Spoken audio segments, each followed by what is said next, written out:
स्वागत करता हूं। आज का जो विषय है वह पटेल समाज के इतिहास के बारे में है। आज का जो विषय है उत्तर प्रदेश में पटेलों के इतिहास से संबंधित है। जब हम पटेल कहते हैं तो एक और नाम आप हमारे दिमाग में आ जाता है, हमारे मन मस्तिष्क में आ जाता है, सरदार वल्लभ भाई पटेल का। एक पटेल आपके गुजरात में रहते हैं और एक तरह के पटेल आपके उत्तर प्रदेश में रहते हैं। हाँ, अब कुछ लोग कहेंगे मध्य प्रदेश में भी हैं, गुजरात बिहार में भी हैं, तो कोई बात नहीं है, उसे उत्तर प्रदेश का ही मानिए। अब यहाँ से कोई और छिटपुट चला जाए बात अलग है। तो हम गुजरात के पटेलों की बात नहीं कर रहे हैं, हम उत्तर प्रदेश के पटेलों की बात कर रहे हैं और इनके ऐतिहासिक परिदृश्य को खंगालने का प्रयास करते हैं। आपको बता दें, उत्तर प्रदेश में एक जनपद है गोरखपुर के बगल में आपका महाराजगंज जनपद है, जो गोरखपुर से ही विभाजित होकर 1990 में 2 अक्टूबर 1990 में एक अलग जनपद बना। आज का जो पटेल समाज है उत्तर प्रदेश का जो पटेल समाज है, उसका जो मूल स्थान है वह महाराजगंज जनपद ही है। आज से लगभग 300 या 350 वर्ष पहले की बात है कि महाराजगंज जनपद में या महाराजगंज जनपद के एक इलाका है, एक क्षेत्र है निचलौल। तो वहां पर निचलौल में एक राजा हुआ करते थे, राजा रतन सेन। तो पूरा पहले की बात है। तो राजा रतन सेन का जो विवाह हुआ था वह पटना में हुआ था। पटना में उनका विवाह हुआ था, पटना के राजघराने में उनका विवाह होता है। और पटना के राजघराने में विवाह होता है और जब पटना के राजघराने में उनका विवाह होता है और महारानी अपने ससुराल में आती हैं, ब्याह करके आती हैं, तो अपने साथ बहुत सारी सहेलियां लेकर आती हैं। और वह सहेलियां जो होती हैं वह महारानी को बहुत ज़्यादा प्रेम करती हैं। वह उनकी दासी भी होती हैं और उनकी सहेलियां भी होती हैं, सखी भी होती हैं।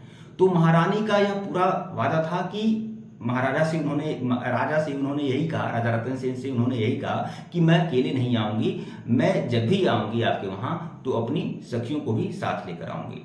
ठीक है, 21 सहेलियां थी कुल, 21।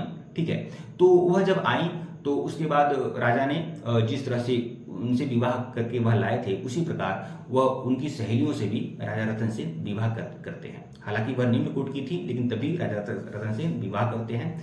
तो जब पुत्र होता है, तो जब उनका पुत्र होता है, महारानी का पुत्र होता है, तो वह राजगद्दी पाता है। लेकिन जो सखियों का जो पुत्र होता है, सहेलियों का पुत्र होते हैं, तो वह भी कहीं ना कहीं वह राज परिवार के ही अंश होते हैं। रक्त तो उनका राज परिवार का ही होता है। जो सखियों से उत्पन्न पुत्र होते हैं, दासियों से उत्पन्न पुत्र होते हैं, तो रक्त उनका राज परिवार का ही होता है। और राजा रतन सेन का जो साम्राज्य था वह बहुत बड़े क्षेत्र में फैला हुआ था। तो उन्होंने अपने बाकी जो दासियों से उत्पन्न पुत्र थे, ठीक है, उनको बड़ी बड़ी जागीरें दी, बड़े बड़े भूखंड उनको दिए।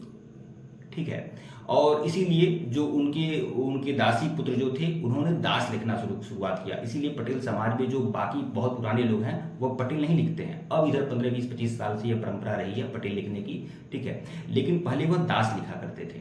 ठीक है, और यह पटेल समाज जो है धनाढ्य होता है, संपन्न होता है, शिक्षित होता है। अगर हम अदर बैकवर्ड कास्ट से कंपेयर करें, ठीक है, संपन्न शिक्षित होता है।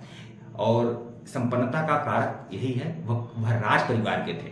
कहीं न कहीं वह राजा का अंश था, वह राज परिवार के लोग थे। तो यह राजा रतन सेन की वंशज ही हैं। ठीक है, और यही रीजन है कि इनके पास संपन्नता भी थी, क्योंकि उन्होंने बड़ी बड़ी जागीरें, बड़े बड़े भूखंड इनको दिए, अपने जो भी उनके पुत्र थे। ठीक है, जो दासियों से उत्पन्न पुत्र थे। लेकिन उनको मतलब राजगद्दी नहीं मिली, राजगद्दी महारानी के पुत्र को मिला था। तो इसी तरह से महाराजगंज जनपद से ही जो पटेल समाज के लोग हैं वह बाकी जनपदों में फैले, और इसी तरह से उत्तर प्रदेश या बाकी मध्य प्रदेश, बिहार, इसी तरह से मतलब कि उनकी उत्पत्ति केंद्र जो है वह महाराजगंज डिस्ट्रिक्ट ही है और राजा रतन सेन के ही यह वंशज है। ठीक है मित्रों, वीडियो को लाइक और चैनल को सब्सक्राइब करिएगा। धन्यवाद।